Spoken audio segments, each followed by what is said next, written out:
ყველაფერი არის პოლიტიკა და ხა პოლიტიკაში ნუ ყოფცხვირს რას ნიშნავს? ანუ არ მაინტერესებს რა განათლება ექნება, რა გარემოში ცხოვრობს და ასე შემდეგ და ასე შემდეგ. ანუ ჩვენი გადახდილი გადასახადებიდან იღებენ ეს ადამიანები ხელფასებს. ანუ რო გვატენიან რომ თითქოს მარტო ჩვენ ვართ პასუხისმგებლები მათთან მიმართებაში, ანუ საქართველოს მოქალაქეებმა უნდა გავიაზროთ კარგად რომ ისინი არიან ჩვენი დაქირავებული და მათაც აკისრიათ პასუხისმგებლობები თითოეული საქართველოს მოქალაქეს წინაშე და არც ერთი ინსტიტუცია რომ ნორმალურად არ მუშაობს ბოდიში, მაგრამ პასუხი უნდა აგონ ჩვენთან მიმართებაში.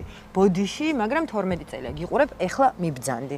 შეიძლება ვინც მოვა, მე არ ვიცი, შეიძლება არ გაამართლოს, მაგრამ მე შენი ყურება აღარ მინდა, არ გენდობი, არ მჯერა შენ, იმიტომ რომ შენ ხარ მატყუარა, იმიტომ რომ შენ ხარ მოღალატე და იმიტომ რომ რასაც შენ პირდი, იმის საპირისპიროდ წაიყვანე ქვეყანა. ამიტომ ნახვამდის. ეხა სხვისი დრო.